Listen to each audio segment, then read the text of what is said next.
جب قابیل کی اولاد شیطان کے بہکانے سے گمراہ ہو گئیں اور کفر و شرک میں مبتلا ہوئیں، یہاں تک کہ وہ ہمکاری اور بے شرمی کے کاموں کے شکار ہو گئے، تو اللہ تعالیٰ نے حضرت ادریس علیہ السلام کو نبی بنا کر بھیجا۔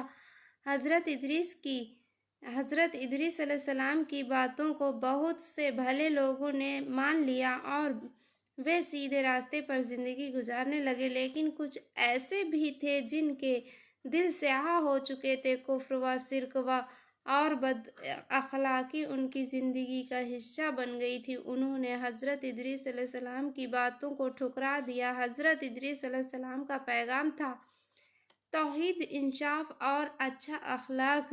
ان کی کوشش سے ایک اچھا سماج پیدا ہو گیا۔ اسے دیکھنے کے لیے حضرت اسرائیل انسانی شکل اور اللہ کی اجازت لے کر زمین پر آئے اور ان کی صحبت میں کچھ دن گزارا۔ حضرت ادریس علیہ السلام نے دیکھا کہ یہ آدمی نہ کھاتا ہے نہ پیتا ہے۔ خیال کیا کہ شاید یہ فرشتہ ہے۔ جب ادریس علیہ السلام کو معلوم ہوا کہ یہ موت کا فرشتہ ہے، حضرت اسرائیل ہے، تو انہوں نے کہا کہ میں چاہتا ہوں کہ تم مجھے شربت موت چکھاؤ۔ حضرت اسرائیل نے اللہ کی اجازت سے ان کی روح کو قبض کر لیا اور ان کی پاک جان کو قلب میں ڈال دیا۔ حضرت ادریس علیہ السلام نے کہا کہ مجھے جنت دوزخ دیکھنے کا بہت شوق ہے۔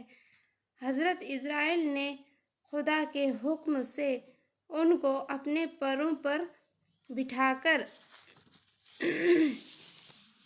سب سے پہلے دوزخ کی سیر کرائی، پھر جنت کو دکھایا۔ حضرت ادریس جب جنت کی نعمتوں، حوروں اور دوسری خوبصورت چیزوں کو دیکھ چکے تو اسرائیل نے کہا، اب میرے ساتھ جنت سے باہر چلیے اور اس مکان سے نکلیے۔ حضرت ادریس علیہ السلام نے اللہ کے قانون کو خوب جانتے تھے۔ پیڑ کا ایک تنا پکڑ کر کھڑے ہو گئے، فرمایا کہ جب تک پیدا کرنے والا جنت و دوزخ کے اس امتحان سے مجھ کو نہ نکالے گا، میں ہرگز باہر نہ جاؤں گا۔ اللہ تعالیٰ نے ان دونوں کے قصے کے فیصلے کے لیے ایک فرشتہ بھیجا۔ پہلے حضرت اسرائیل نے پوری حالت بتائی، پھر حضرت ادریس نے جواب دیا کہ میں نے نفس کے تقاضے کے طور پر موت کے کڑوے زہریلے شربت کا مزہ چکھا۔ دوزخ لایا گیا، پھر سب سے بڑے رحیم خدا کے حکم کے مطابق جنت میں آیا۔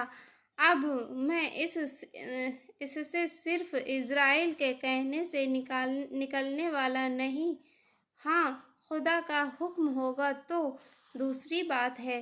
اسی وقت غیب سے آواز آئی کہ حضرت ادریس علیہ السلام حق پر ہیں۔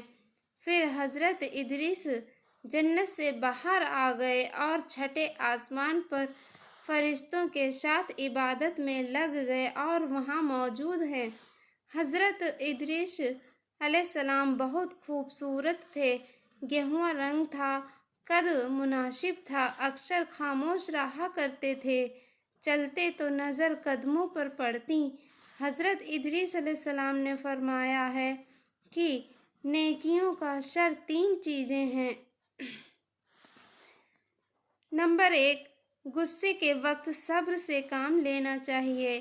نمبر 2، تنگی میں بخشش کرنا، اور نمبر 3، قابو پانے پر معاف کرنا۔ اور آپ نے فرمایا کہ عقل مند وہ آدمی ہے کہ 3 قسم کے آدمیوں سے ہلکا پن نہ کرے، ایک تو بادشاہوں سے، دوسرے عالموں سے، تیسرے دوستوں سے، اس لیے کہ بادشاہوں کی گستاخی میٹھے عیش کی کڑواہٹ کی طرح ہے اور عالموں کی حقارت نیچی نظر سے دیکھنا دین سے دیکھنے سے دین کا نقصان ہے اور دوستوں کا ہلکا پن بے مروتی ہے جو نفرت کرنے کی چیز ہے۔